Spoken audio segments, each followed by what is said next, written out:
खुद से हार कर जीतने वालों का मेरा राम राम। हमारे चैनल को सब्सक्राइब और वीडियो को लाइक। बुद्ध का ज्ञान। राजा के यहाँ बुद्ध का जन्म हुआ। पिता ने ज्योतिषियों को बुलाकर भविष्य पूछा। उन्होंने कहा, या तो ये सम्राट होगा और या तो यह साधु होगा। एक तरह से देखा जाए तो सच्चा सम्राट भीतर से साधु ही होता है। जब ज्योतिषियों की भविष्यवाणी राजा ने सुनी तो वे घबरा गए कि मेरा बेटा साधु हो जाए, ऐसा ठीक नहीं होगा। राजा ने पूछा, कोई उपाय बताइए, क्योंकि मैं चाहता हूँ कि राजा का पुत्र राजा ही बने। ज्योतिषियों ने कहा कि इसका पालन पोषण पूरा जीवन बड़ी सावधानी में बिताना होगा, अर्थात आपका पुत्र सिद्धांत कभी किसी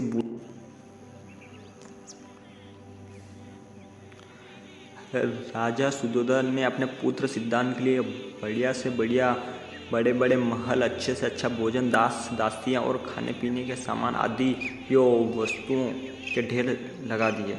पिता ने पुत्र को सुख सुविधा में इतना उलझा दिया कि उसे बाहर का संसार याद ही नहीं आया।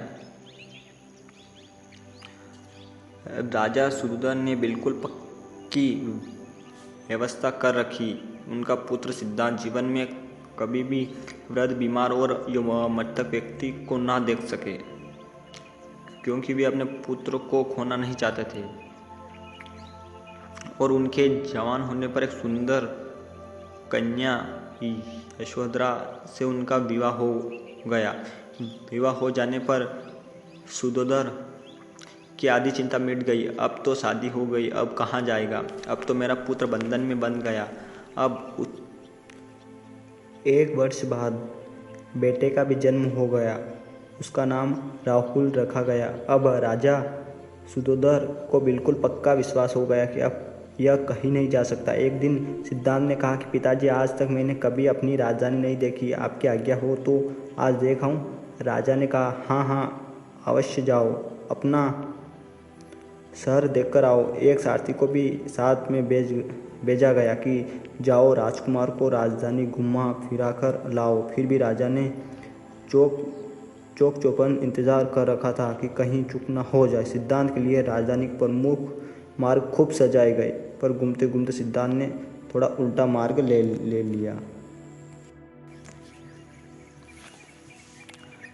राजकुमार ने कहा, क्या सबको मरना पड़ता है? हाँ, सबको मरना पड़ता है। यह मृत्यु लोग है, जो जन्म लेता है उसे कभी ना कभी अवश्य ही मरना पड़ता है। तो इसका मतलब यह हुआ कि ठीक इसी तरह से एक दिन मुझे भी मरना होगा। मेरी देह भी मुर्दा होगी और मुझको भी 4 कंधों पर उठाकर ले जाया जाएगा।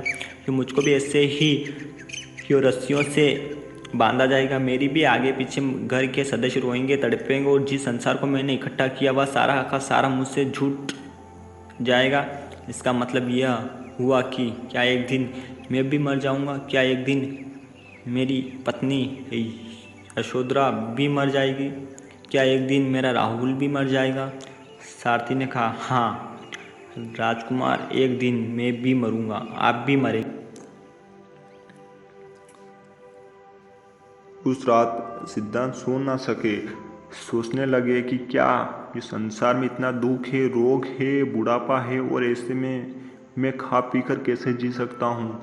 नहीं, ऐसा मुझसे नहीं हो सकता। मुझे खोजना होगा उस तत्व को जो दुख, पीड़ा और शोक से रहित हो, जो भय, भ्रम और भूल से परे हो, जो अनंत आनंद से भरा हो, जिसे पाकर फिर और कुछ पाने की इच्छा ना हो। सिद्धांत वैराग्य के शिखर तक पहुंच चुके थे। बस उसी रात को उन्होंने घर छोड़ दिया। सारथी से कहा कि नगर की सीमा से दूर ले चलो।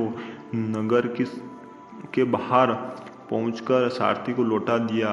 फिर वह कई दिनों तक वन में जो चलते गए। एक घने पीपल के वृक्ष के नीचे आसन लगाकर ध्यान में लीन हो गए।